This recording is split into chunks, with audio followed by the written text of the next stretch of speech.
தாய் தமிழ் உறவுகளுக்கு வணக்கம். உதயகுமார் தமிழக வெற்றி கழகத்தில் இணைந்தார். உதயகுமார் தமிழக வெற்றி கழகத்தில் இணைந்தார். எடப்பாடி அதிர்ச்சி என்ற தலைப்பில் இந்த காணொளியை காண்கிறோம். உதயகுமார் தமிழக வெற்றி கழகத்தில் இணைந்தார். எடப்பாடி அதிர்ச்சி என்ற தலைப்பில் இந்த காணொளியை நாம் காண்கிறோம். 2026 தமிழக சட்டசபை தேர்தல் தமிழக வெற்றி கழகம் ஆட்சியை பிடித்தது. ஆட்சியை பிடிக்கும் என்று எதிர்பார்க்கப்பட்ட அதிமுக 3வது இடத்துக்கு தள்ளப்பட்டது. அதிமுக முன்னாள் அமைச்சர்கள் பலர் தோல்வியடைந்தார்கள். இரட்டை இலை சின்னத்தை மக்கள் புறக்கணித்தார்கள். இனிமேல் அதிமுக ஆட்சிக்கு வருமா என்ற ஒரு கேள்வி எழுந்துள்ளது.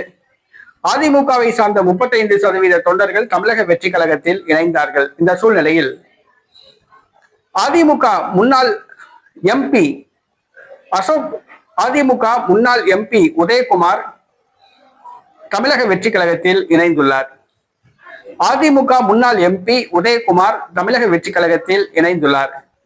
திண்டுக்கல் நாடாளுமன்ற தொகுதியிலிருந்து 2014ஆம் ஆண்டு நடைபெற்ற பாராளுமன்ற தேர்தலில் அதிமுக சார்பில் போட்டியிட்டு வெற்றி பெற்றவர் உதயகுமார். இவர் தற்பொழுது நேற்றைய தினம் தமிழக வெற்றி கழக பொதுச் செயலாளர் புஷி ஆனந்தை சந்தித்து தன்னை முறைப்படி தமிழக வெற்றி கழகத்தில் இணைந்து கொண்டார்.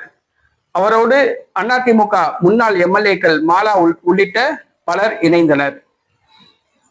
2014ஆம் ஆண்டு நடைபெற்ற தேர்தலில் திண்டுக்கல் தொகுதியிலிருந்து தேர்வு செய்யப்பட்டவர் உதயகுமார்.